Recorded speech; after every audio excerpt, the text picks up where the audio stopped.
आज के practice set में हमारे पास जितने भी क्वेश्चन हैं वो सब इकोनॉमिक्स से संबंधित क्वेश्चन हैं। इसमें 110 क्वेश्चन हैं और आपको एक चीज़ बता दूं, जो भी क्वेश्चन है सब इम्पोर्टेंट क्वेश्चन है। साथ ही साथ एक बात का आप लोगों को ध्यान रखना है, अगर मेरी आवाज़ कम आ रही तो आप लोग ईयरफोन या हेडफोन का यूज़ ज़रूर करें जिससे आवाज़ क्लियर आ सके।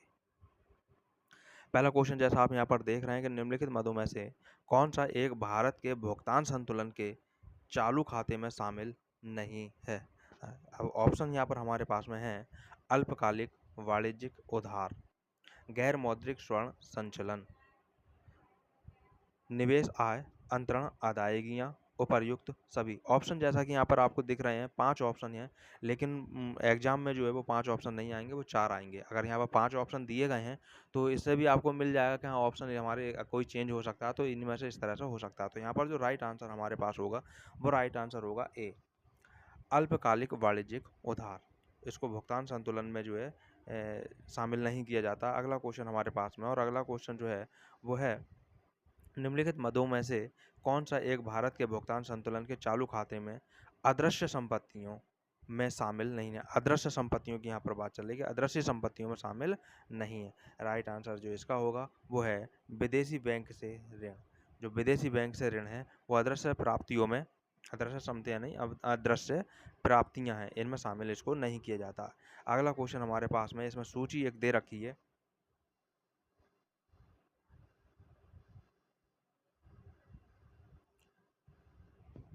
एक सूची का मतलब इसको मिलान करना है हमें। जब इसका मिलान करना है तो इसका जो राइट आंसर है अगर हम मिला करके देखें तो राइट आंसर जो है हमारे पास में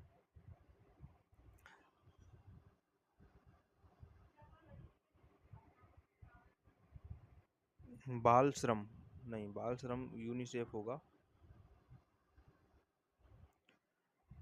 ये होगा हमारे पास में। और दूसरा जो होगा वो DWCRA होगा, और लघु उद्योग ये हमारे पास SIDBI होगा, और जो वित्त का होगा, व्यापार वित्त का, वो एग्जिम बैंक होगा। इस तरह से अब आप देख सकते हैं कि ये हमारे पास जो आंसर राइट हो रहा है वो हमारे पास बी नहीं, सी में ये ऑप्शन हमारे पास आ रहे हैं, तो राइट आंसर सी होगा।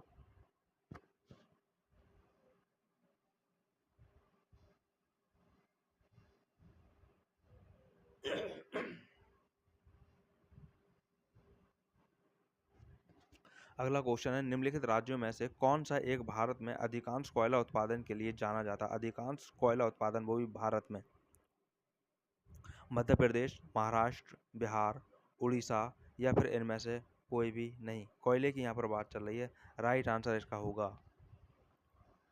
सी, बिहार। अगला क्वेश्चन हमारे पास में है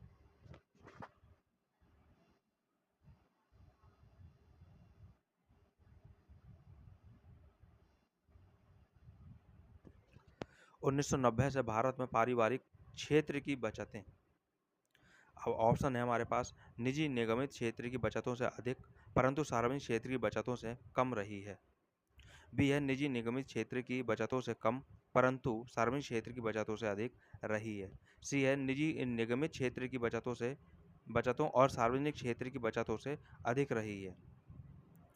निजी निगमित क्षेत्र की बचतों और सार्वजनिक क्षेत्र की बचतों से कम रही है। क्वेश्चन यहाँ पर है पारिवारिक क्षेत्र की बचतें, तो ऑप्शन हमारे पास में ये हो गए। यहाँ पर जो राइट आंसर है वो हमारे पास राइट आंसर है कि निजी निगमित क्षेत्र की बचतों और सार्वजनिक क्षेत्र की बचतों से अधिक रही है। कौन सी? पारिवारिक क्षेत्र की बचत है। राइट आंसर सी हमारे पास में है यहाँ पर। अगला अगला क्वेश्चन हमारे पास में तृतीय क्षेत्रक के भारत की वर्तमान परिस्थिति में प्राथमिक क्षेत्रक में उत्पन्न होने वाली आय। वो उत्पन्न होने वाली आय जो है तृतीय क्षेत्रक में उत्पन्न होने वाली आय से अधिक किंतु द्वितीय क्षेत्र में उत्पन्न होने वाली आय से कम है। ऑप्शन बी है द्वितीय क्षेत्र में उत्पन्न होने वाली आय से और तृतीय क्षेत्रक में उत्पन्न होने वाली आय से अधिक है। सी ऑप्शन है द्वितीय क्षेत्र में उत्पन्न होने वाली आय से और तृतीय क्षेत्र में उत्पन्न होने वाली आय से कम है। डी ऑप्शन है द्वितीयक क्षेत्रक में उत्पन्न होने वाली आय से अधिक किंतु तृतीयक क्षेत्रक में उत्पन्न होने वाली आय से कम है। यहाँ पर जो राइट आंसर है वो राइट आंसर है डी। तो डी राइट आंसर है यहाँ पर कि द्वितीय क्षेत्र में उत्पन्न होने वाली आय से अधिक किंतु तृतीय क्षेत्र में उत्पन्न होने वाली आय से कम है।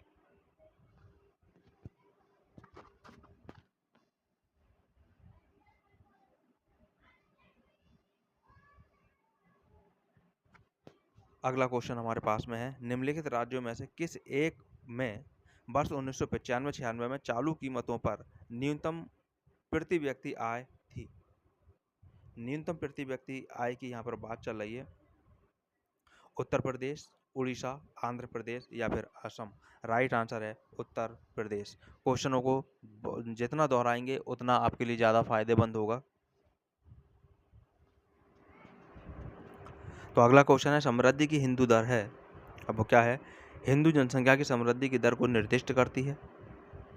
बी है, राजकृष्ण द्वारा भारतीय अर्थव्यवस्था की लगभग 3.5% प्रति वर्ष की समृद्धि के स्वरूप को निरूपित करने के लिए प्रयोग किया गया पद है। या अमर्त्य सेन द्वारा भारतीय अर्थव्यवस्था की लगभग 3.5% प्रति वर्ष की समृद्धि के स्वरूप को निरूपित करने के लिए गढ़ा गया पद है। डी है, BKR राव द्वारा भारतीय अर्थव्यवस्था की समृद्धि की लगभग 4% के स्वरूप को तय करने के लिए गढ़ा गया पद है। यहाँ पर हमें नाम ध्यान रखना है और वो नाम ध्यान रखना है राजकृष्ण। ये नाम हमें राजकृष्ण जो है वो ध्यान रखना है। तो बी ऑप्शन इसका राइट है कि राजकृष्ण द्वारा भारतीय अर्थव्यवस्था की लगभग 3.5% प्रति वर्ष की समृद्धि के स्वरूप को निरूपित करने के लिए प्रयोग किया गया पद है। अगला क्वेश्चन हमारे पास है,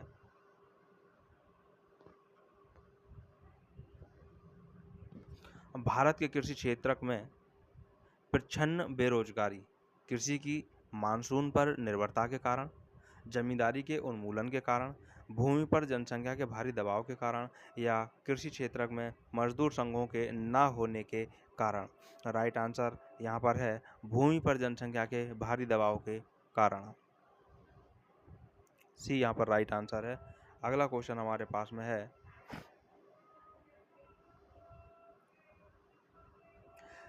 1991 की जनगणना के अनुसार मुख्य श्रमिकों को उन लोगों के रूप में परिभाषित किया गया था जो गणना की तिथि से पहले के एक वर्ष के दौरान किसी उत्पादक कार्य में कम से कम वो लगे थे। कितने दिन? 183 दिनों तक लगे थे, या 283 दिनों तक लगे थे, या 300 दिनों तक लगे थे, या फिर 365 दिनों तक लगे थे। इसका राइट आंसर जो है वो हमारे पास है 183 दिन तक। तो 183 दिन तक जो लगे थे उनको मुख्य श्रमिकों की श्रेणी में उनको रखा गया था। अगला क्वेश्चन हमारे पास में है और अगला क्वेश्चन जो है, भारत में बेरोजगारी की दर को बेरोजगार व्यक्तियों की संख्या के कुल, ऑप्शन है, जनसंख्या के अनुपात के रूप में परिभाषित किया जाता है, या बच्चों रहित जनसंख्या के अनुपात के रूप में परिभाषित किया जाता है, या श्रम शक्ति के अनुपात के रूप में परिभाषित किया जाता है, या वृद्धों रहित जनसंख्या के अनुपात के रूप में परिभाषित किया जाता है। राइट आंसर है श्रम शक्ति, यानी श्रम शक्ति के अनुपात के रूप में परिभाषित किया जाता है। अगला क्वेश्चन हमारे पास में है,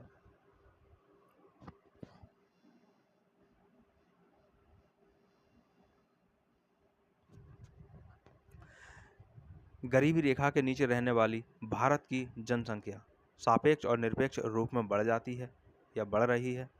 बी है, सापेक्ष रूप में घट रही है और निरपेक्ष रूप में बढ़ रही है। सी है, सापेक्ष और निरपेक्ष दोनों रूपों में घट रही है। डी है, पिछले वर्षों के दौरान कोई परिवर्तन नहीं हुआ है। राइट आंसर जो इसका होगा वो यहाँ पर होगा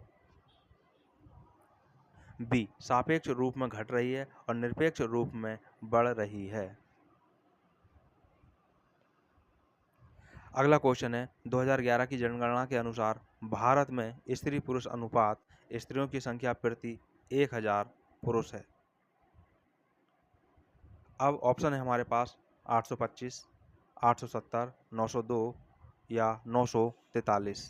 यानी एक ऑप्शन देखें, स्त्रियों की जो संख्या है प्रति 1000 पुरुष है। राइट आंसर जो इसका था वो था 943, 943।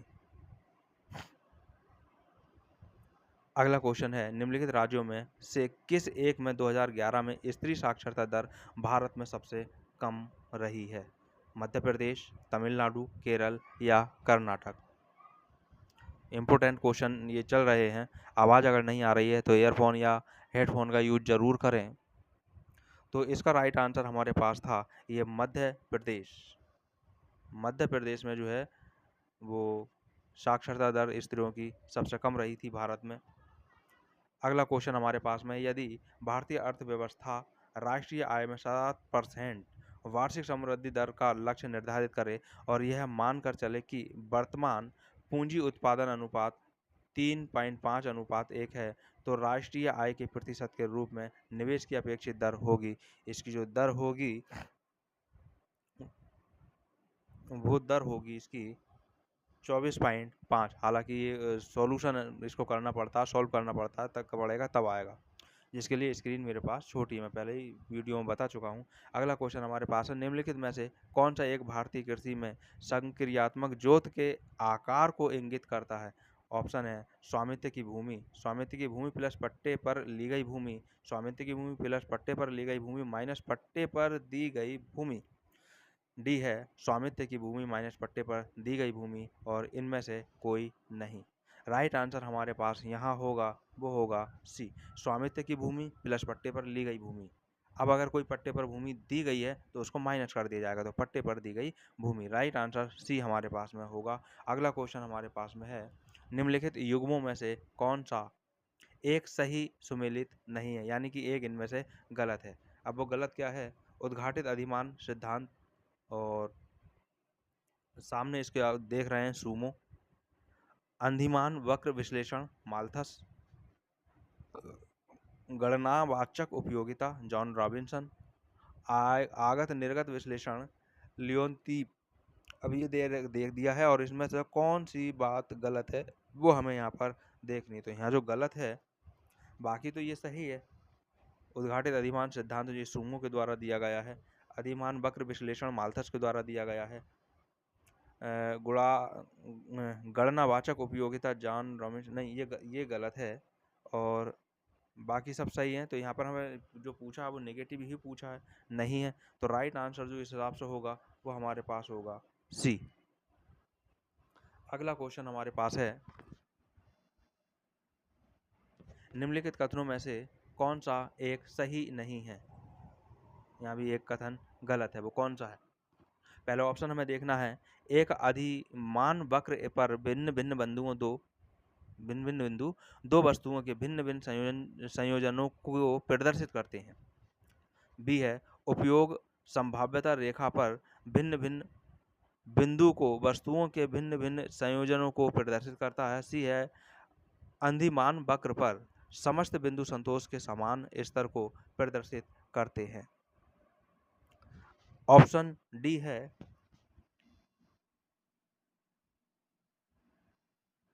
ऑप्शन है उपभोग संभाव्यता रेखा पर समस्त बिंदु संतोष के समान स्तर को प्रदर्शित करते हैं। संतोष के समान स्तर, यहाँ पर नेगेटिव पूछा गया था और इसका राइट आंसर यही डी जो है यही होना है।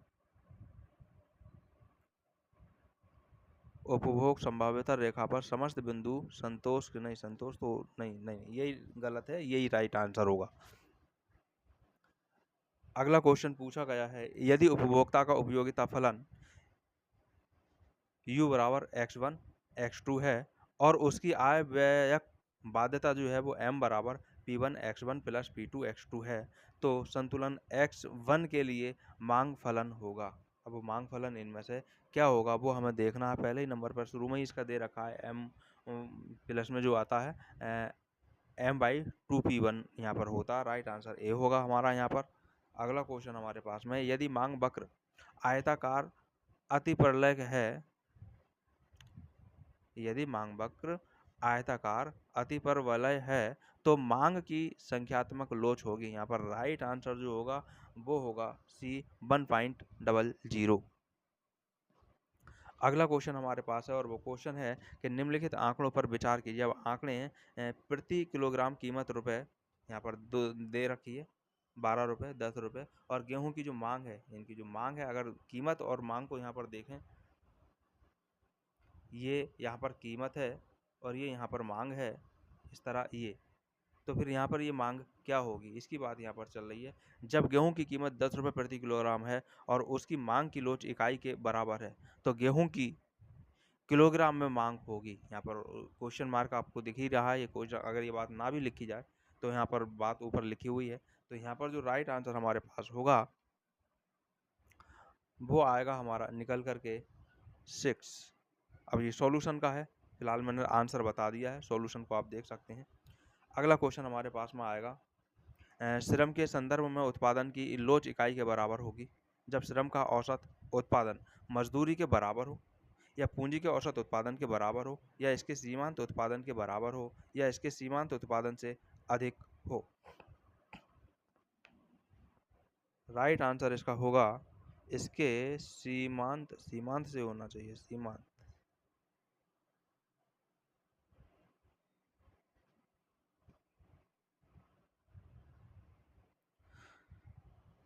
सी होना चाहिए, इसके सीमांत उत्पादन के बराबर हो।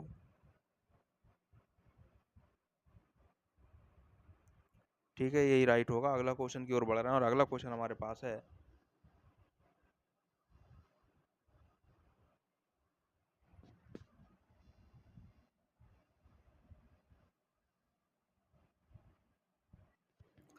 यदि समोत्पाद वक्र सीधी रेखा के रूप में खींचे गए हैं तो इससे तात्पर्य होगा, अब वो क्या तात्पर्य होगा, तकनीकी प्रतिस्थापन की सीमांत MRTS 1 के बराबर है। बी, MRTS कारक कीमतों के अनुपात के बराबर है। सी, आदानों के सीमांत उत्पादन क्रमशः कारक कीमतों के बराबर है। या फिर डी, MRTS स्थिर है लेकिन अनिवार्यता 1 के बराबर नहीं है। राइट आंसर यहाँ पर जो है, जो लास्ट में जो ऑप्शन दे रखा है कि MRTS स्थिर है लेकिन अनिवार्यता के बराबर नहीं है, राइट आंसर डी होगा। अगले क्वेश्चन की ओर बढ़ रहे हैं और अगला क्वेश्चन हमारे पास है निम्नलिखित कथनों पर विचार कीजिए। अब कथन है औसत उत्पादन और सीमांत उत्पादन के मध्य समानता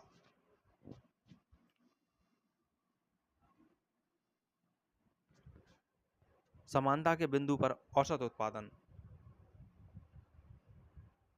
उत्पादन यानी एवरेज प्रोडक्शन। एक ऑप्शन है अधिकतम है, 2 पर न्यूनतम है, 3 पर स्थिर है, 4 पर बढ़ता हुआ है। अब उपरोक्त में से कौन सा सही होगा, 1 और 4 सही होगा, या 2 4 सही होगा, या 1 3 सही होगा, या फिर 2 और 3 सही होगा। तो राइट आंसर जो यहाँ पर होगा हमारे पास, इनका जो ऑप्शन, एक तो पहला वाला जो ऑप्शन है वो सही है और तीसरा ऑप्शन है वो सही है, यानी अधिकतम है और स्थिर है।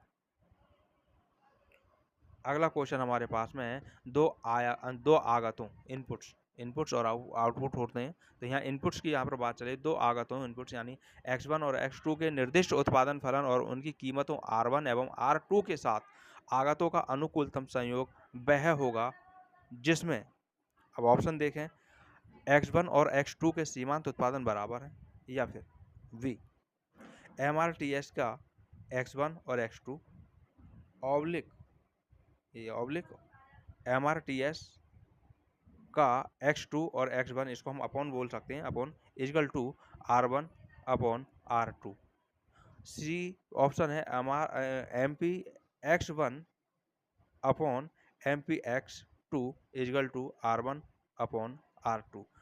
डी ऑप्शन है MP x2 upon MP x1 is equal to R1 oblique R2।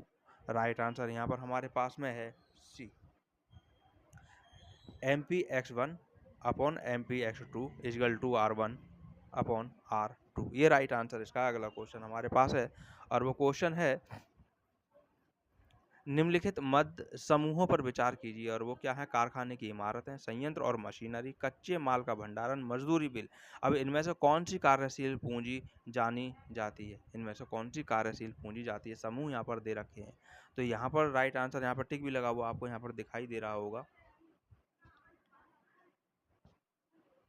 अब यहाँ टिक आपको जो दिखाई दे रहा है उसमें 3 और 4 उसमें दे रखा है, यानी कच्चे माल का भंडारण और मजदूरी बिल।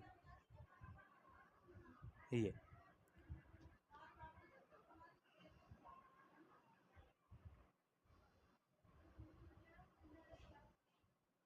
अगला क्वेश्चन हमारे पास है 27 नंबर का कि निम्नलिखित कथनों में से कौन सा सही है? एक नियोक्ता परिवर्तनशील घटक की इकाइयों को तब तक क्रिया करता रहेगा जब तक सीमांत आय उत्पादन मौद्रिक मजदूरी के बराबर नहीं हो जाता। बी है, एक नियोक्ता परिवर्तनशील घटक के आगतों को उस बिंदु तक क्रिया करता है जहां से ह्रासमान प्रतिफल क्रियाशील होना प्रारंभ होता है। सी है, एक नियोक्ता परिवर्तनशील घटक के आगत को तब तक क्रिया करता है जब तक इसका सीमांत आय उत्पाद शून्य नहीं हो जाता। और डी है, परिवर्तनशील घटक तब तक नहीं नियोजित किए जाते हैं जब तक उनकी एमआरपीएस परस्पर बराबर नहीं हो जाती। तो राइट आंसर जो इसका है वो हमारे पास में होगा। पहले क्वेश्चन को भी देख लें कि निम्नलिखित कथनों में से कौन सा सही है, यानी सही कथन पूछा गया है। तो सही कथन तो हमारे पास में सबसे पहले वाला ही राइट हमारा पास में क्वेश्चन ऑप्शन हैगा। ये जब तक होता है जब तक मजदूरी के बराबर नहीं हो जाता है। तो अगला ऑप्शन क्वेश्चन हमारे पास में आता है, निम्नलिखित कथनों पर विचार कीजिए। अब क्वेश्चन हमारे पास में क्या है? क्वेश्चन है एम आर बराबर एम सी, दो है दूसरे नंबर पर एम सी वक्र कॉमा एम आर वक्र को संतुलन बिंदु पर अनिवार्यता नीचे से काटता है। 3 नंबर पर दे रखा है T R is equal to T सी।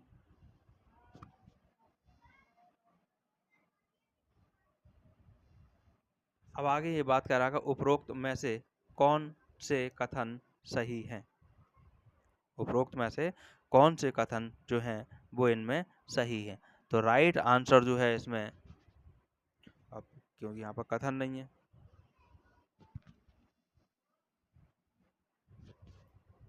कथन हमारे पास ये है,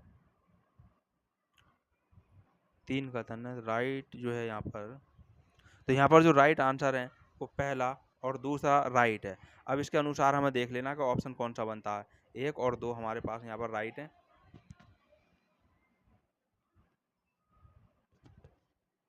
तो राइट ऑप्शन यहाँ पर हमारा बनता है ए।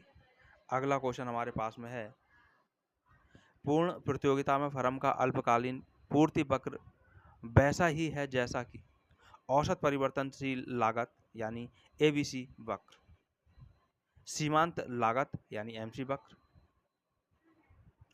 औसत परिवर्तनशील लागत वक्र के ऊपर सीमांत लागत वक्र, और डी है औसत कुल लागत एटीसी वक्र। राइट आंसर जो यहाँ पर है वो है हमारे पास सी, औसत परिवर्तनशील लागत वक्र के ऊपर सीमांत लागत वक्र होता है। अगला क्वेश्चन हमारे पास आता है, जब सीमांत लागत यानी एमसी औसत लागत यानी एसी से कम है तो औसत लागत यानी एसी क्या होगी? गिरती है, बढ़ती है, या न्यूनतम हो जाती है, या फिर शून्य हो जाती है? राइट आंसर यहाँ पर होगा गिरती है। अगले क्वेश्चन की ओर बढ़ रहे हैं और अगला क्वेश्चन हमारे पास में, यदि दो आगतों के संदर्भ में समोत्पाद वक्र के आकार के हैं, अब कौन से आकार है? वो यहाँ पर एल आकार के, वक्र जो है वो हमारा एल आकार का है, तो आगत एक दूसरे के पूर्ण प्रतिस्थापक होंगे, या एक दूसरे के पूर्ण पूरक होंगे, या एक दूसरे से स्वतंत्र होंगे, या फिर अपूर्वानुमान्य हो जाएंगे ये? तो यहाँ पर राइट आंसर होगा ये एक दूसरे के पूरक होंगे। जब एल आकार होगा तब की यहाँ पर बात चल रही है। अगला क्वेश्चन है, यदि एक फर्म के मांग फलन और लागत फलन निर्दिष्ट Q is equal to 20 minus P और C बराबर Q2 प्लस 8Q+2, तो उत्पादन का जो लाभ हो अधिकतमीकरण होगा वो इसका स्तर क्या होगा?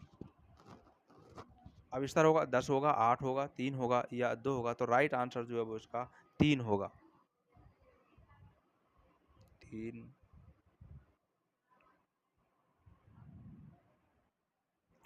हाँ, राइट आंसर 3 3 8 तो नहीं, 3 ही होगा। ओके, 3 ही होगा। अगला क्वेश्चन हमारे पास है, लाभ अधिकतम करने वाली फर्म अल्पकाल में अपना उत्पादन बंद कर देगी यदि कीमत औसत लागत से कम है या सीमांत लागत से नीचे है या फिर औसत परिवर्तन लागत से कम है या फिर औसत लागत एसी के बराबर है। तो राइट आंसर जो यहाँ पर होगा, जब कम होगी तब होगा, यानी औसत परिवर्तन लागत से कम होगी तब उत्पादन बंद कर देगी, अन्यथा चालू है। अगला क्वेश्चन हमारे पास में है, एकाधिकार लाभ पर एक मुश्त करारोपण का भार।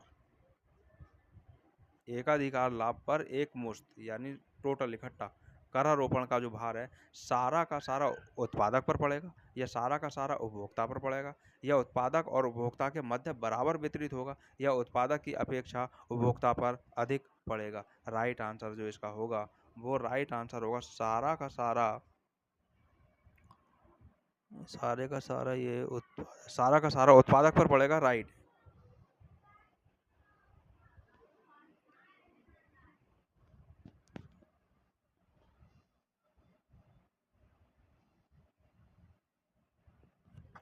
अगला क्वेश्चन है, एक व्यक्ति का श्रम पूर्ति वक्र पीछे की ओर झुकेगा जब अवकाश की मांग पर उच्च मजदूरी का आय प्रभाव प्रतिस्थापन प्रभाव से अधिक होगा या फिर उच्च मजदूरी का प्रतिस्थापन प्रभाव आय प्रभाव की अपेक्षा अधिक होगा या फिर उच्च मजदूरी का आय एवं प्रतिस्थापन प्रभाव एक दूसरे को सुदृढ़ करते हों या फिर अवकाश एक गिफिन वस्तु है। राइट आंसर यहाँ पर हमारे पास में होगा जो सबसे पहले यहाँ पर जो दे रखा है, प्रतिस्थापन प्रभाव से जब अधिक होगा, यानी ए अवकाश की जो मांग है, यानी अवकाश की मांग पर उच्च मजदूरी का आय प्रभाव प्रतिस्थापन प्रभाव से अधिक होगा। अगला क्वेश्चन हमारे पास है, उत्पादन के किन्हीं दो कारकों जैसे के और एल के मध्य पैरेटो इष्टतम आवंटन के लिए अनिवार्य शर्त है। वो शर्त क्या है? प्रत्येक प्रयोगों या फर्मों में दोनों कारकों के और एल को सीमांत उत्पादकताओं के मध्य में, या फिर बी प्रत्येक प्रयोग या फर्म में दोनों कारकों के एमआरटीएस के मध्य में होगा या फिर उनकी बाजार कीमतों के अनुपात और एमआरटीएस के मध्य होगा या फिर दोनों कारकों की बाजार कीमतों के मध्य होगा।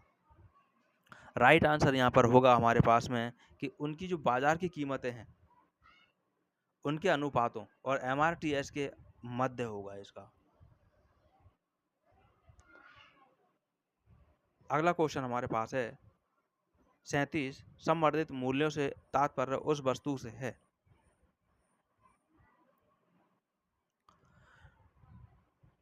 जो बाजार कीमतों पर उत्पादन का होता है या वस्तुओं एवं सेवाओं से अवक्षय घटाकर होता है या वस्तुओं एवं सेवाओं से मध्यवर्ती वस्तुएं एवं सेवाओं की लागत घटाकर होता है या साधन लागत पर उत्पादन का होता है। राइट आंसर यहाँ पर हमारे पास में होगा सी, वस्तुओं एवं सेवाओं से मध्यवर्ती वस्तुओं एवं सेवाओं की लागत घटा करके होगा। अगला क्वेश्चन हमारे पास में है, निम्नलिखित कथनों में से कौन सा सही है? यहाँ सही पूछा है, नेगेटिव यहाँ नहीं पूछा है।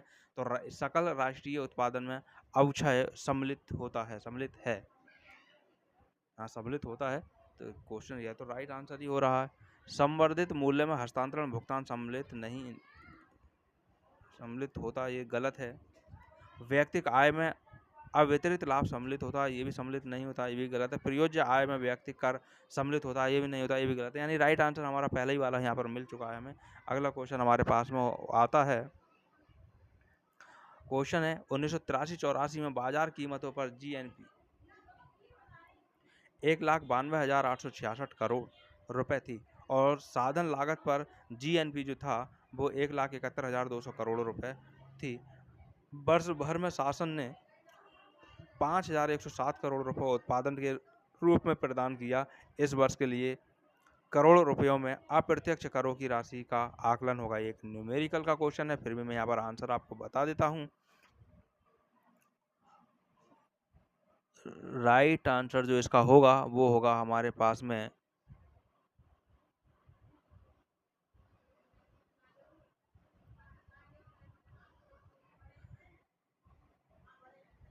ये हाँ 26,772 यही राइट होगा। राइट आंसर यही निकल के आया इसका। अगला क्वेश्चन हमारे पास जीएनपी एनएनपी से कुल करों की राशि के बराबर अधिक होता है, शासकीय व्यय के बराबर अधिक होता है, या हस्तांतरण भुगतानों के बराबर अधिक होता है, या सकल निवेश और निवल निवेश के मध्य अंतर के बराबर अधिक होता है। राइट आंसर यहाँ पर हमारे पास में होगा वो होगा सकल निवेश, ग्रॉस, ग्रॉस और नेट, ग्रॉस इन्वेस्ट और नेट इन्वेस्ट। ठीक, डी वाला इसका जो राइट होगा वो डी होगा। सकल निवेश और निवल निवेश के मध्य अंतर के बराबर अधिक होता है। अगला क्वेश्चन हमारे पास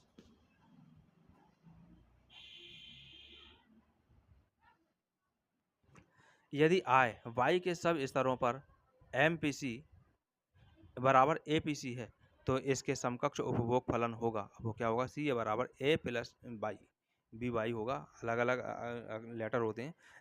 बी है सी बराबर बी बाई, और सी है सी बराबर बी बाई स्क्वायर, और डी है सी बराबर ए प्लस बी बाई स्क्वायर। तो राइट आंसर जो यहाँ पर हमारे पास होगा,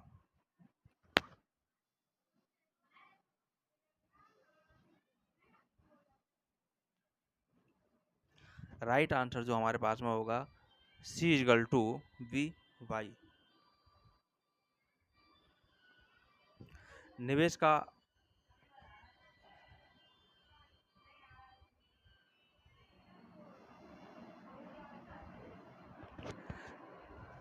निवेश का त्वरक सिद्धांत निवेश की वर्तमान दर को ब्याज की दीर्घकालीन दर से संबद्ध करता है, या ब्याज की अल्पकालीन दर से संबद्ध करता है, या उत्पादन के वर्तमान स्तर से संबद्ध करता है, या उत्पादन के स्तर में परिवर्तन से संबद्ध करता है। तो राइट आंसर यहाँ हमारे पास में होगा उत्पादन के स्तर में परिवर्तन से संबद्ध करता है।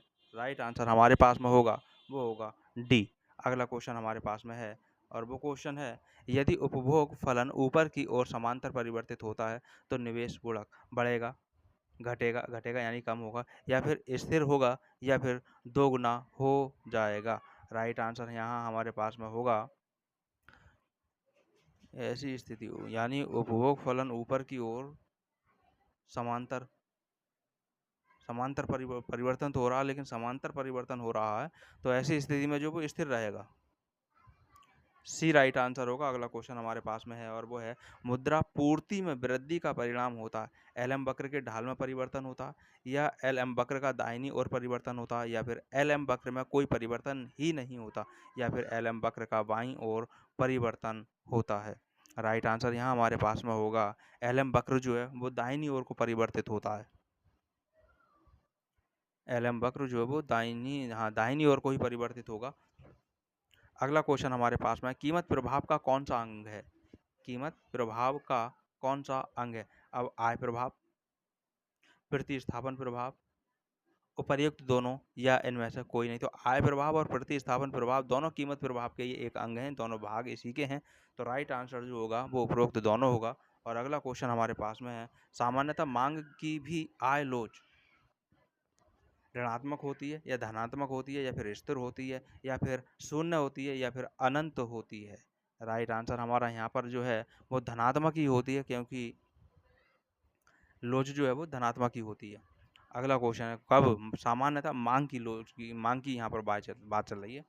अगला क्वेश्चन उपयोग का अर्थ है, उपयोग का अर्थ वस्तु का क्रय करने से, उधर पूर्ति से, बचत करने से, या उपयोगिता का सृजन करने से, उपर्युक्त सभी। राइट आंसर जो यहाँ पर होगा वो होगा उपयोगिता का सृजन करने से, यानी डी इसका राइट आंसर होगा। अगला क्वेश्चन हमारे पास में है उत्पादन के साधन है भूमि, पूंजी, श्रम, संगठन, या फिर उपर्युक्त सभी। यानी उत्पादन के साधन, उत्पादन में किन किन चीज़ों का आवश्यकता होती है, प्रयोग होता है, ये बात यहाँ पर पूछी जा रही है। तो राइट आंसर जो है इसका ए यानी कि भूमि, वी यानी पूंजी का भी प्रयोग होता है, श्रम का भी प्रयोग होता है, डी संगठन का भी प्रयोग होता है। बिना संगठन के तो कोई कार्य हो ही नहीं सकता। तो राइट आंसर इन सबको मिलाकर के हमारा ई होगा, यानी उपर्युक्त सभी। अगला क्वेश्चन हमारे पास में आता है पूर्ति के नियम के अनुसार वस्तु की कीमत गिरने पर उसकी पूर्ति, क्वेश्चन को देखें, वो इंपॉर्टेंट क्वेश्चन है।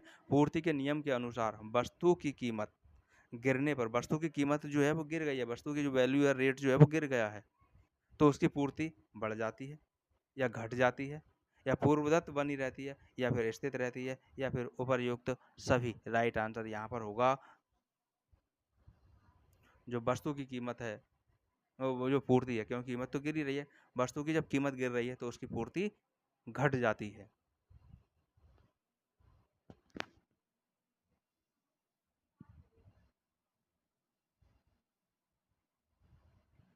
अगला क्वेश्चन हमारे पास है विक्रय माइनस परिवर्तनशील लागत। विक्रय में से परिवर्तनशील लागत को अगर घटा दिया जाए तब वो क्या बचेगा? अंशदान बचेगा, आय बचेगी, हानि बचेगी या फिर लाभ बचेगा या फिर उपर्युक्त सभी रह जाएंगे। तो यहाँ पर जो बात होगी वो होगा अंशदान,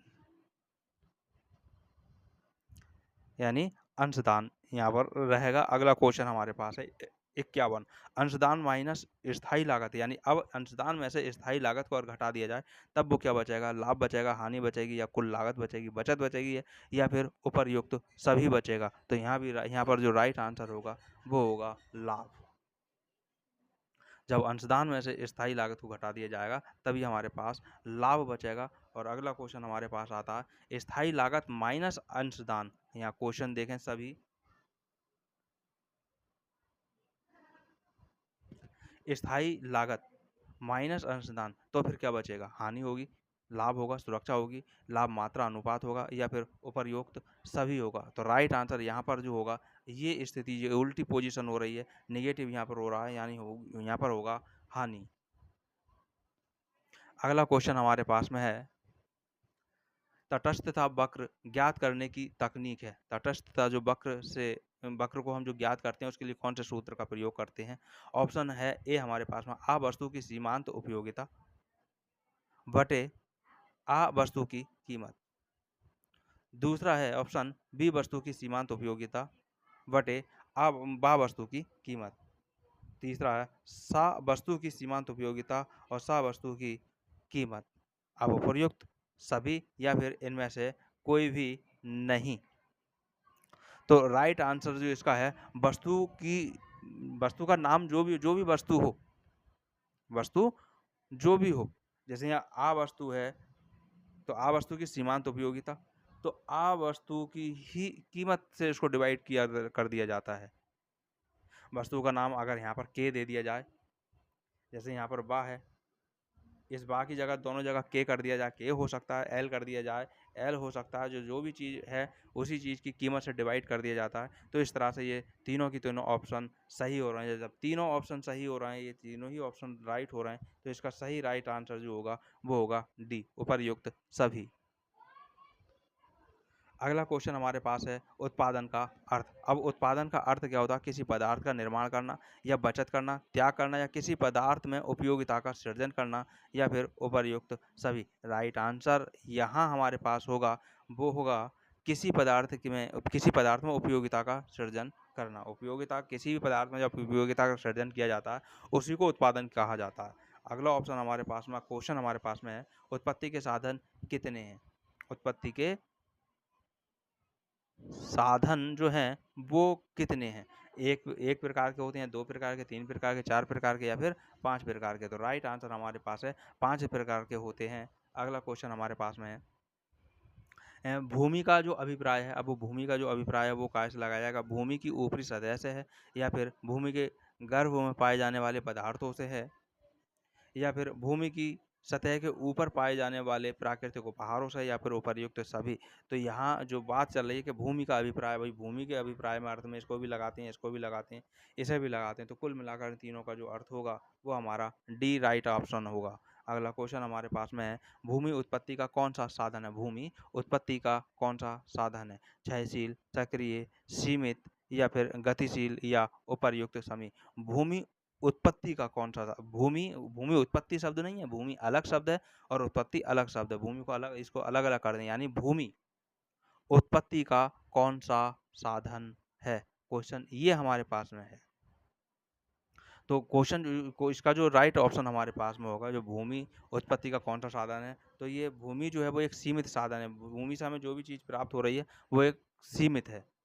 अगला क्वेश्चन हमारे पास में आता है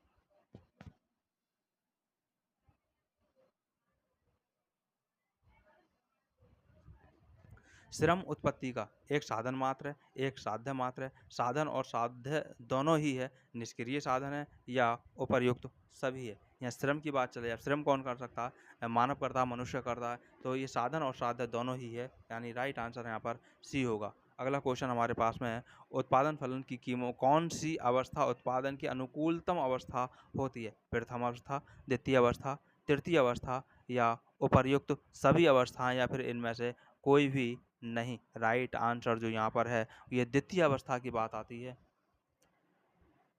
द्वितीय अवस्था। अगला क्वेश्चन हमारे पास में आता है, अर्थशास्त्र में श्रम का आशय है मेहनत से, मनुष्य के शारीरिक प्रयासों से या मनुष्य के मानसिक कार्यों से है या उठापटक से है या फिर मनुष्य के आर्थिक कार्य से है, चाहे वह हाथ से करें या मस्तिष्क से करें। राइट आंसर जो इसका है वो ई है, मनुष्य के आर्थिक कार्य से है, मनुष्य के आर्थिक कार्य से है अर्थशास्त्र का, चाहे वो हाथों से करें यानी शारीरिक मेहनत करें या मानसिक मेहनत करें। अगला क्वेश्चन हमारे पास है, उत्पत्ति का सर्वाधिक गतिशील साधन कौन सा? उत्पत्ति का श्रम है, पूंजी है या भूमि है या संगठन है या फिर उद्यम है? तो इसका जो गतिशील साधन है वो है पूंजी। पूंजी के बिना सब कुछ असंभव है। अगला क्वेश्चन हमारे पास में, श्रम विभाजन की विस्तार सीमा। श्रम विभाजन की विस्तार सीमा, बाजार का विस्तार, पूंजी की उपलब्धता या व्यवसाय की प्रकृति या उपर्युक्त सभी। क्योंकि श्रम विभाजन जो होता है वो श्रम विभाजन बाजार के विस्तार के आधार पर, पूंजी की उपलब्धता के आधार पर, व्यवसाय की प्रकृति के आधार पर होता है। तो इस तरह से इसके आधार पर ये दोनों सब मिलाकर सभी राइट आंसर हैं। तो इसका राइट आंसर जो होगा डी होगा, उपरोक्त सभी। अगला क्वेश्चन हमारे पास में, मालथस के जनसंख्या सिद्धांत से कौन सा कथन सही है? मालथस नैसर्गिक प्रतिबंध की उपस्थिति जनाधिक्य की प्रतीक होती है, या बी अकेले आत्मसंयम द्वारा जनसंख्या का नियंत्रण संभव है, या फिर सी जनसंख्या की वृद्धि सदैव हानिकारक होती है, या फिर डी उपरोक्त सभी, या फिर इनमें से कोई भी नहीं।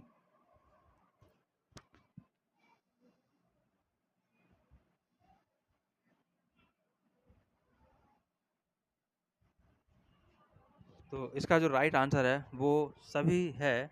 सही कथन जो हैं वो तीनों की तीनों कथन ये सही हैं। जब तीनों ये कथन सही हैं तो राइट आंसर डी होगा।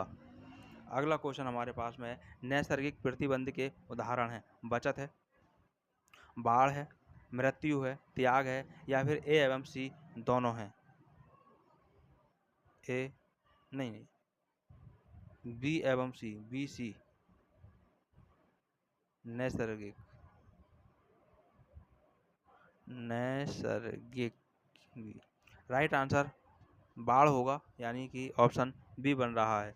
अगला क्वेश्चन हमारे पास में है, एम सी का अर्थ है सीमांत लागत, बचत, आय, विनियोग या फिर उपर्युक्त सभी। अब इसका हम देखें, इसको इस तरह से भी पहचान सकते हैं, एम और सी दो चीज़ें यहाँ पर दे रखी हैं।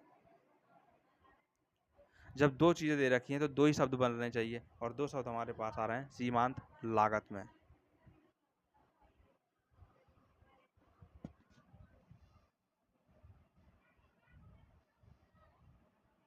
अगला क्वेश्चन है, इंपॉर्टेंट क्वेश्चन है, एएफसी का अर्थ है, अर्थ की बात कह सकते हैं या फुल फॉर्म की बात कह सकते हैं या विस्तार रूप इसका कह सकते हैं। अब इसमें से कौन सा है? एवरेज फिक्स्ड कॉस्ट या एवरेज फूड कार या एवरेज फैट कॉस्ट या फिर एवरेज फुल कॉस्ट? तो इसका जो राइट आंसर हमारे पास में होगा वो राइट आंसर होगा जो एवरेज फिक्स्ड कॉस्ट यहाँ पर राइट आंसर होता है, औसत स्थायी लागत। अगला क्वेश्चन हमारे पास में है, अवसर लागत का दूसरा नाम। अवसर लागत, वैकल्पिक लागत, हस्तांतरण लागत या हस्तांतरण आय या हस्तांतरण कीमत। और अब मैं यहाँ पर आपको बताऊं, ये सारे के सारे यहाँ पर एक दूसरे के पर्यायवाची शब्द हैं, इनको सभी नाम है ये, इसलिए ऑप्शन जो होगा वो उपरोक्त सभी होगा।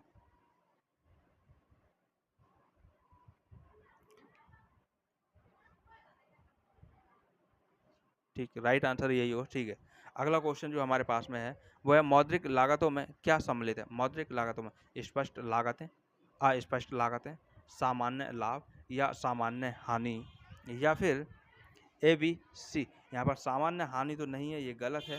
तो अब बचा क्या? ये हमारे पास ए राइट है, बी राइट है, सी राइट है। तो ए बी सी इसका जो बन रहा है ई राइट आंसर बनेगा, ई, इसका ई राइट होगा आंसर। अगला क्वेश्चन हमारे पास में है, पूर्ण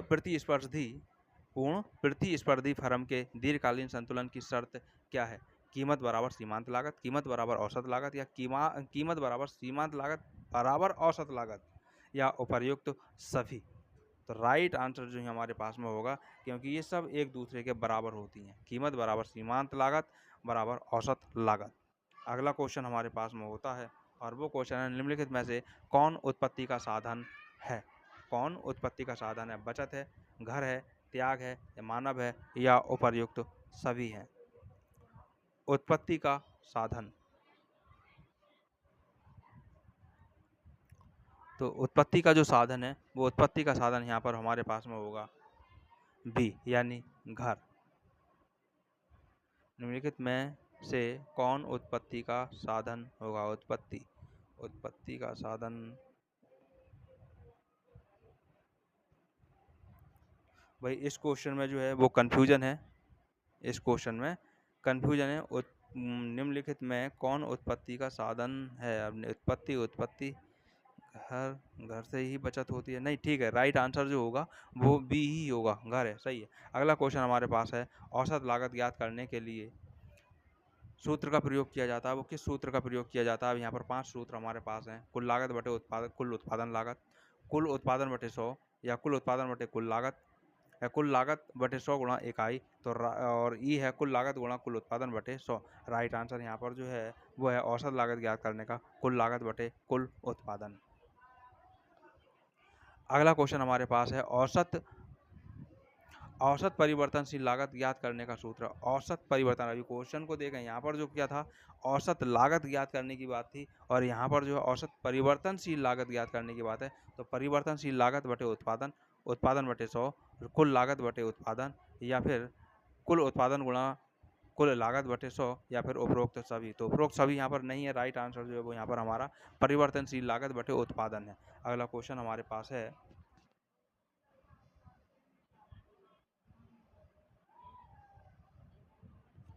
क्वेश्चन है 73 हमारे पास, उत्पादन की मात्रा में एक इकाई के बढ़ाने या घटाने पर कुल लागत में जो परिवर्तन होता है। क्वेश्चन को देखो, उत्पादन की मात्रा में एक इकाई के बढ़ाने या फिर घटाने पर कुल लागत में जो परिवर्तन होता है उसे कहते हैं, अब क्या कहते हैं, प्रति इकाई लागत, या कुल लागत, या सीमांत लागत, या परिवर्तनशील लागत, या फिर उपरोक्त सभी। राइट आंसर यहाँ पर होगा, इसको जो है ऐसी स्थिति में सीमांत लागत होता है, इसको सीमांत लागत कहते हैं। अगला क्वेश्चन हमारे पास है, सीमांत लागत वक्र होता है यू आकार का, वी आकार का, जेड आकार का, या एस आकार का, या उपर्युक्त सभी होते हैं। तो राइट आंसर जो हमारे पास में है यहाँ पर, ये जो वक्र हमारा होता है सीमांत लागत का, वो यू आकार का होता है। अगला क्वेश्चन हमारे पास में है, लाभ मात्रा अनुपात ज्ञात करने का जो सूत्र होता है वो क्या होता है? लाभ मात्रा अनुपात की यहाँ पर बात चल रही है। Sale minus variable cost upon less into 100। B है sales minus variable cost upon 100, और सी है sales upon 100 into variable cost, और डी हमारे पास है variable cost minus sale upon 100 into 100। E है सेल्स इंटू 100।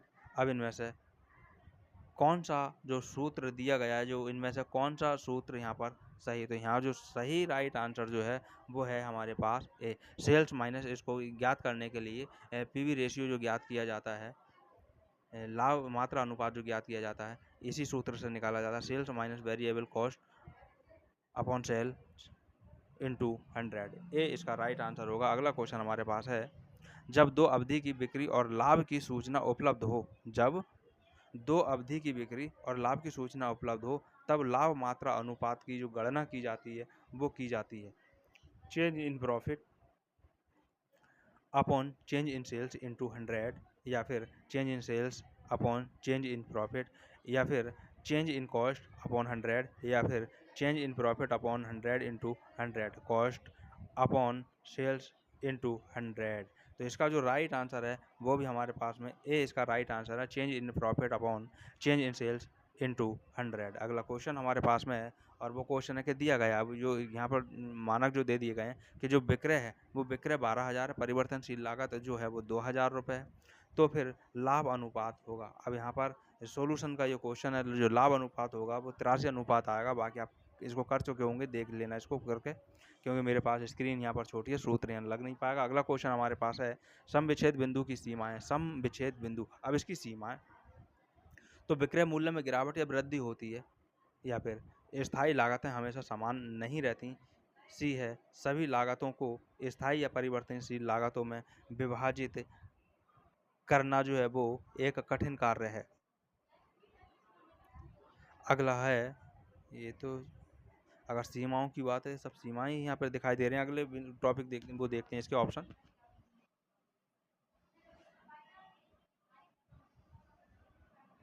अगला ऑप्शन है विक्रय मिश्रण के स्थिर रहने की मान्यता भी अव्यावहारिक है। ये भी सीमा है, तो इसका मतलब इस हिसाब से इसका जो राइट आंसर है वो ई हो रहा है।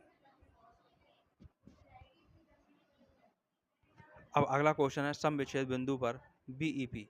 सम विच्छेद बिंदु पर बीईपी पर केवल लाभ होता है, केवल हानि होती है, जोखिम होती है, ना लाभ होता और ना हानि होती है। तो राइट आंसर जो है वो ये होगा, ना लाभ और ना हानि। अगला ऑप्शन हमारे पास है और वो है अर्थशास्त्र का जन्मदाता है। अर्थशास्त्र का जन्मदाता वो क्या है? Adam Smith, Marshall, Pigou, Keynes या फिर उपर्युक्त सभी। तो अर्थशास्त्र के जो जन्मदाता हैं अर्थशास्त्र के, वो हैं एडम स्मिथ। फेमस नाम है, सबको मालूम होना चाहिए, एडम स्मिथ।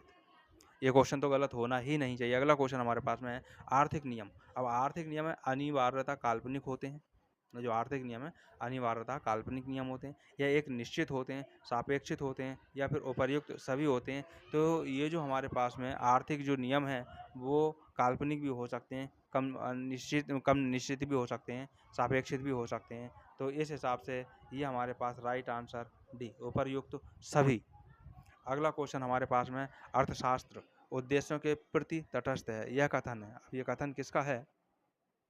रॉबिन्सन का है, पीगू का है, मार्शल का है, या वेवियर का है, या उपर्युक्त सभी। सभी का तो है ही नहीं है, तो राइट आंसर जो है वो हमारे पास में है रॉबिन्स का है ये।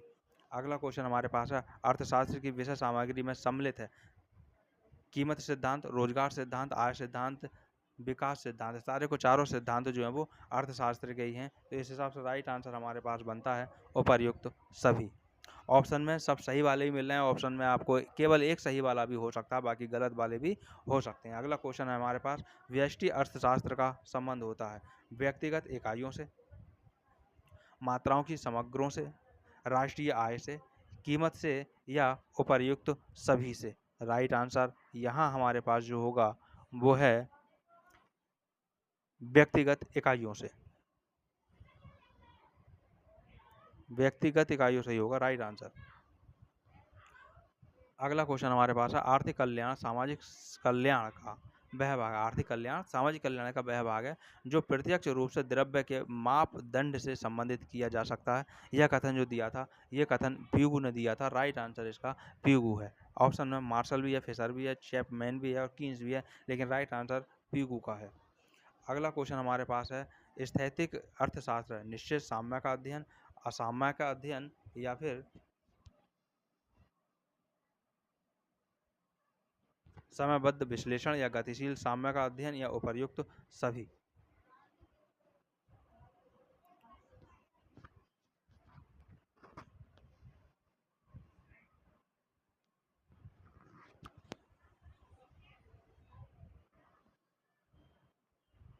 तो राइट आंसर जो है इसका निश्चित साम्य का अध्ययन है, ए राइट आंसर होगा। अगला क्वेश्चन की ओर बढ़ रहे हैं।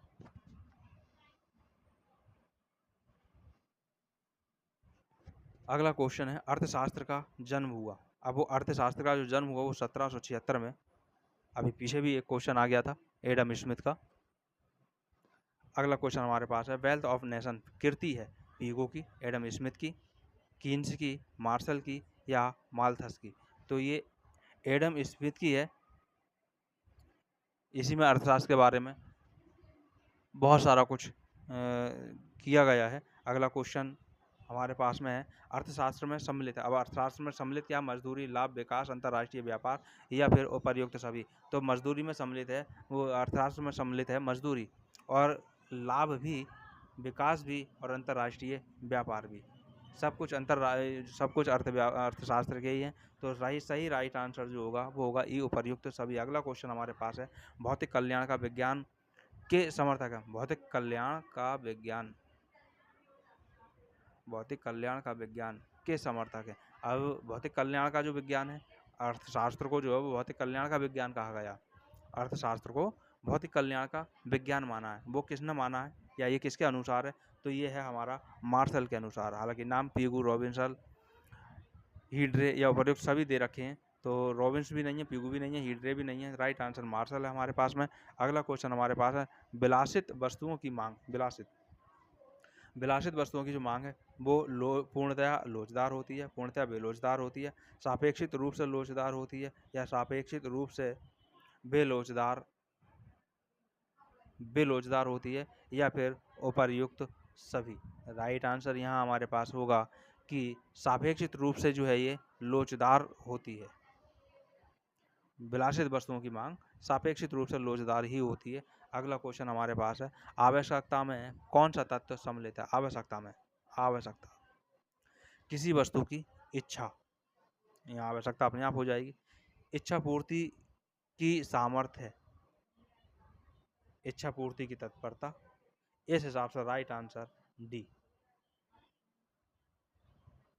अगला क्वेश्चन है, मांग के नियम का अपवाद है। अब मांग के नियम का जो अपवाद है वो क्या है? विभिन्न वस्तुएं, प्रतिष्ठा सूचक वस्तुएं, जीवन के लिए आवश्यक वस्तुएं या उपर्युक्त सभी। यहाँ जो पूछा है मांग के नियम के अपवाद विभिन्न वस्तुएं भी अपवाद है, प्रतिष्ठा सूचक जीव, ये सब अपवाद हैं।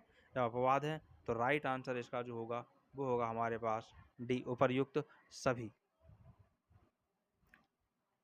राइट आंसर उपर्युक्त सभी होगा। अगला क्वेश्चन हमारे पास है और क्वेश्चन है, उपभोग को राष्ट्रीय आय की गणना का आधार मानने वाले अर्थशास्त्री का नाम। उपभोग जो है वो राष्ट्रीय आय की गणना का आधार माना गया है, और वो किसके अनुसार माना गया है? किसने माना है? प्रोफेसर राव ने या प्रोफेसर फिशर ने माना है?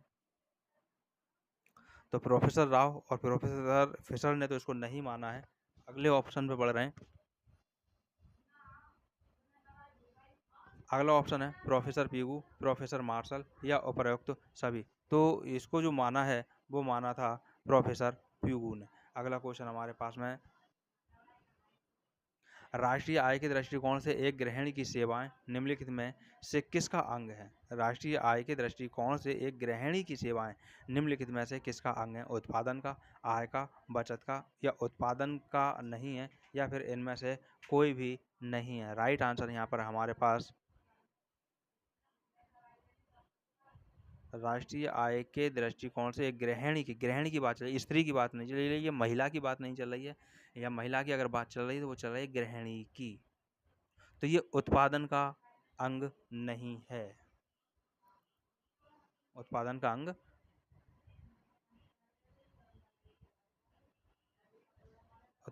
अंग नहीं है। राइट आंसर तो यही होगा, उत्पादन का अंग नहीं है। भाई आय का तो अंग है, उत्पादन का अंग है।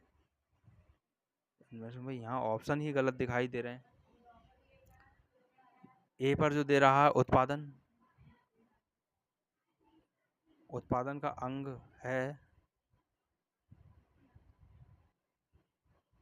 फिर डी पे दे रहा है उत्पादन का अंग नहीं है। जैसे ये उत्पादन का अंग नहीं है, ठीक है, यहाँ पर नहीं शब्द लिख तो रहा नहीं है, ठीक है, उत्पादन का अंग नहीं है। अगला क्वेश्चन हमारे पास है, प्रति व्यक्ति वास्तविक आय निकालने हेतु निम्नलिखित में से कौन सा सूत्र सही है? प्रति व्यक्ति वास्तविक आय बराबर वास्तविक राष्ट्रीय आय बटे जनसंख्या का अंतर। बी है प्रति व्यक्ति वास्तविक आय बराबर जनसंख्या का आकार बटे वास्तविक राष्ट्रीय आय। सी है प्रति व्यक्ति वास्तविक आय बराबर राष्ट्रीय आय माइनस आयकर बटे व्यक्तिक आय। और डी है प्रति व्यक्ति वास्तविक आय बराबर व्यक्तिक उपभोग व्यय प्लस कुल घरेलू निजी निवेश बटे वास्तविक राष्ट्रीय आय। और यह प्रति व्यक्ति वास्तविक आय बराबर बचत बटे आय गुणा 100। तो इसका जो राइट आंसर हमारे पास में है वो हमारे पास जो सबसे पहले ही इन्होंने दे दिया है वही राइट आंसर है। प्रति व्यक्ति जो आय निकाली जाती है वास्तविक, वो वास्तविक राष्ट्रीय आय, पूरे राष्ट्र की जो वास्तविक आय है उसको जनसंख्या के अंतर से डिवाइड कर दिया जाता है, तब राइट आंसर इसका निकल के आता है। अगला क्वेश्चन हमारे पास है, सकल घरेलू आय की मदें हैं। सकल घरेलू आय की मदें, तो सकल घरेलू आय की जो मदें हैं वो हमारे पास में मजदूरी भी है, वेतन भी है, लगान भी है और ब्याज भी है। सकल घरेलू आय की मदें, इस हिसाब से इसका राइट आंसर जो बनता है वो होगा ई, यानी उपर्युक्त सभी। अगला क्वेश्चन हमारे पास आता है, सकल राष्ट्रीय उत्पादन यानी जीएनपी विदेशों से अर्जित शुद्ध आय बराबर क्या होगा? सकल घरेलू आय, सकल घरेलू उत्पादन या राष्ट्रीय आय या फिर बचत या फिर विनियोग। तो यहाँ पर राइट आंसर जो हमारे पास होगा वो राइट आंसर होगा सकल घरेलू उत्पाद, सकल घरेलू उत्पादन।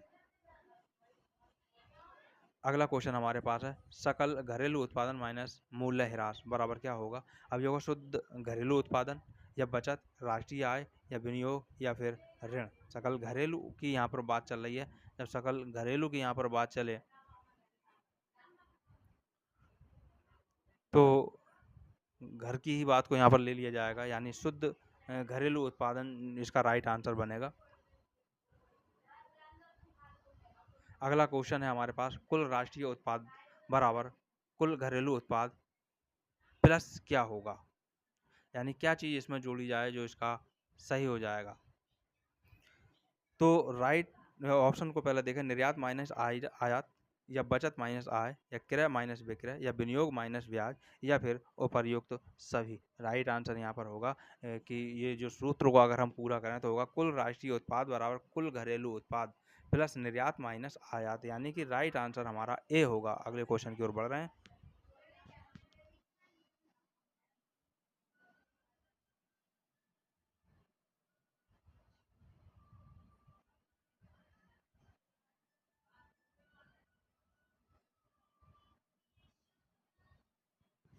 राष्ट्रीय आय का सूत्र है, ऑप्शन में है लगान प्लस राष्ट्रीय बचत प्लस ब्याज, लगान प्लस मजदूरी प्लस ब्याज प्लस लाभ, लगान प्लस राष्ट्रीय ह्रास माइनस मूल्य।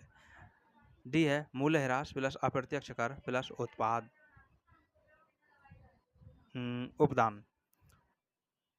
डी मूल्य ह्रास प्लस अप्रत्यक्ष कर प्लस उपदान। ई है उपदान प्लस बचत प्लस आय प्लस ऋण।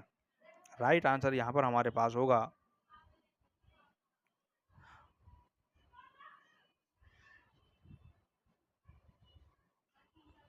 वो होगा लगान प्लस मजदूरी प्लस ब्याज प्लस लाभ। इन सबको जब जोड़ लिया जाए प्लस या कर लिया जाए तो राष्ट्रीय आय का ये सूत्र निकल आएगा। अगला क्वेश्चन हमारे पास है, पीवी रेशियो संकेत है।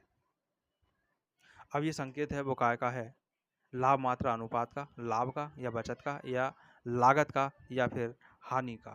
राइट आंसर यहाँ हमारे पास में होगा, ये जो अनुपात जब होता है, जो संकेत है वो है लाभ मात्रा अनुपात का। प्रॉफिट वैल्यू का जो रेशियो है उसका ये अनुपात होता है।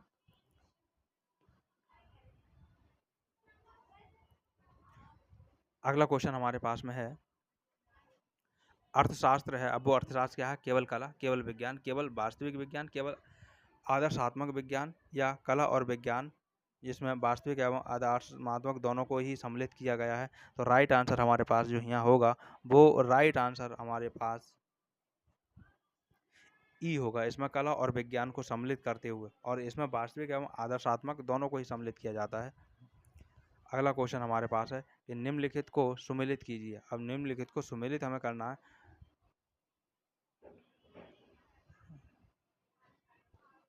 ये तो पूरा क्वेश्चन एक बार में दिखाई भी नहीं देगा स्क्रीन पे। अगले क्वेश्चन को देखते हैं, इसे छोड़ते हैं।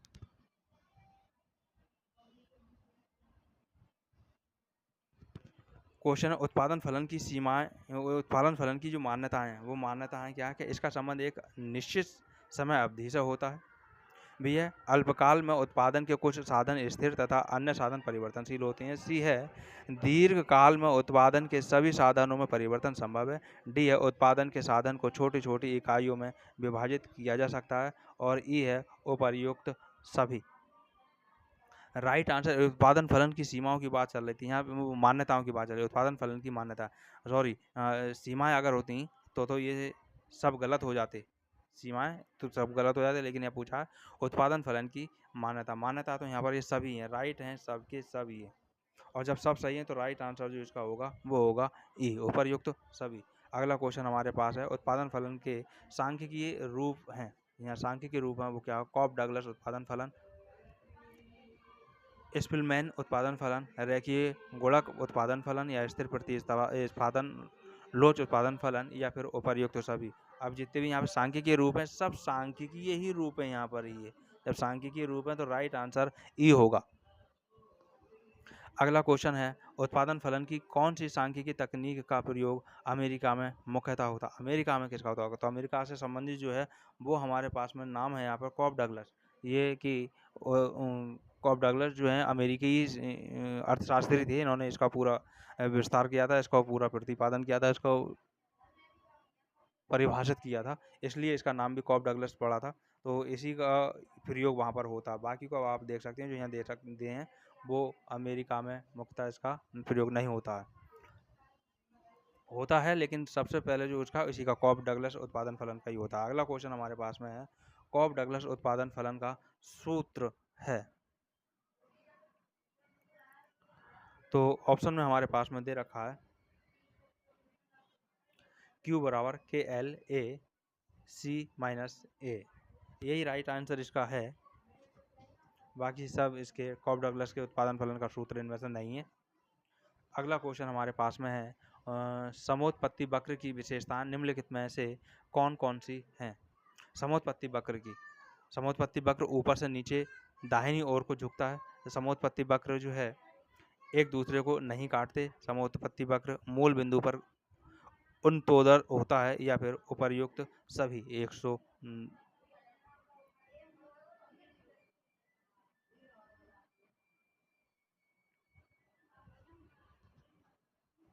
जब इसका वक्र बनाया जाए ऊपर से नीचे की ओर, नीचे को दाहिनी ओर को, ये भी सही है।